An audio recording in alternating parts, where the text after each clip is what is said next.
Oi, gente, tudo bem? Voltei aqui. Vamos lá, falar. Antes de mais nada, eu gosto de enfatizar que, independente da área em que a gente esteja atuando, esse paciente, ele nunca é exclusivo nosso.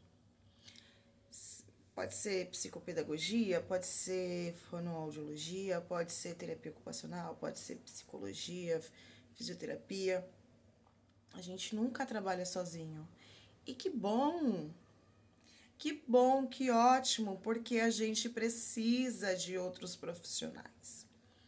Mas para que a gente consiga ter raciocínio clínico e para que a gente consiga conversar com outros profissionais para que a nossa terapia, o nosso trabalho, o nosso desenvolver com esse paciente seja de forma efetiva, a gente precisa conhecer um pouquinho de cada área, sem invadir a área que não nos compete, tá?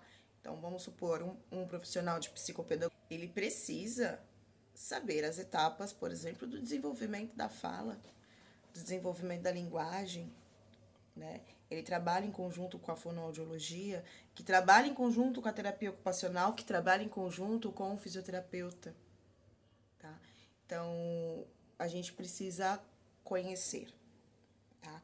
Eu preparei um texto muito legal para a apostila, que eu vou disponibilizar para vocês no final, e ele tá muito explicadinho.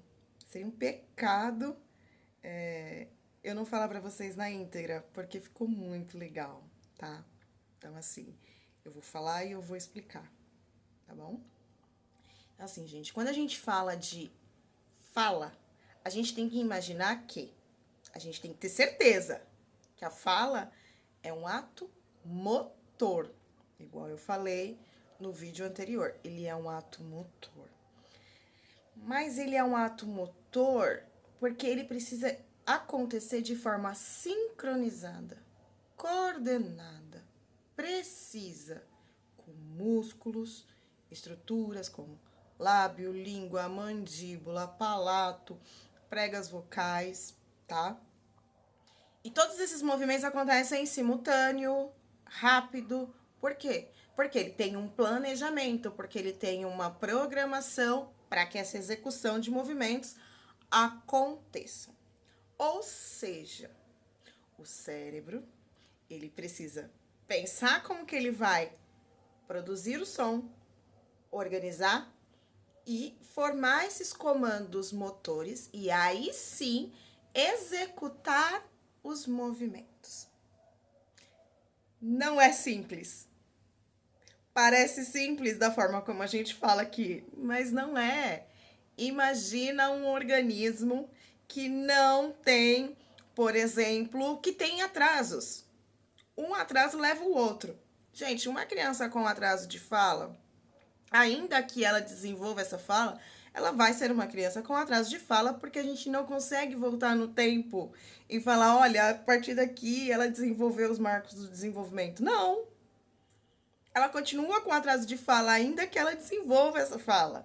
E aí, quando eu falo isso, eu não estou falando que ela não vai desenvolver de forma plena. Não, é porque houve um atraso, tá? E atrasos não cuidados, ou atrasos negligenciados, ou grandes déficits, eles vão automaticamente puxar outras camadas de déficits. E aí a gente pode até, acho que vocês já devem ter escutado, se não escutaram, vão escutar o atraso global de desenvolvimento. Né? Um pouquinho de cada um ali atrasou bastante coisa. Né? Procurem sobre o Marcos do Desenvolvimento, isso é muito importante.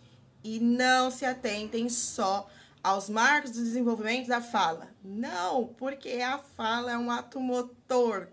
Se ele tem uma dificuldade no ato motor da fala, ele vai ter dificuldade motor em outras questões. Entende? Nós temos um pré-requisito linguístico ali. A criança precisa, basicamente, ter atenção compartilhada, ter intenção comunicativa, imitar. O aprender é imitar.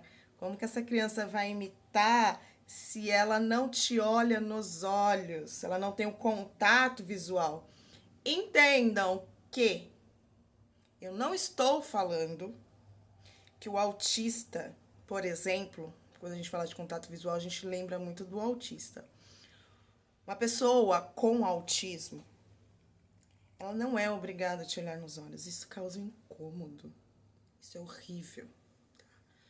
Mas uma pessoa que tem pouco contato visual, ela tende a ter mais dificuldade de imitação, tá?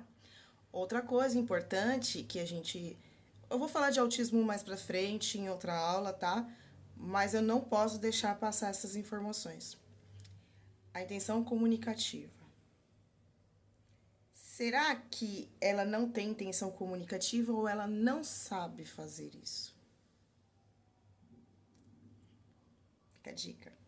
Tá? A gente vai falar sobre autismo, TDAH e outras questões em aulas específicas para isso, tá? Mas é muito importante que a gente se atente que, primeiro, nenhum caso é igual ao outro. Muito embora, às vezes, eu tenho vários com o mesmo diagnóstico. Isso não significa absolutamente nada, tá? Você pegar um paciente, vamos supor, com autismo. Meu paciente é autista e eu tô com outro autista.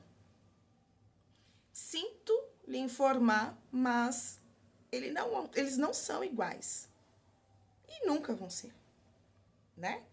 Mas o autista nível 3 de suporte não é igual. Ele é nível 3 de suporte por quê? Bom, estou falando muito sobre autismo, isso vai ficar para uma próxima aula. E aí eu vou liberar a próxima aula sobre a continuação desta, tá? Porque senão vai ficar muito extenso, já estamos com 7 minutos de aula. E aí, sobre o autismo a gente fala mais pra frente. Espero que vocês estejam gostando.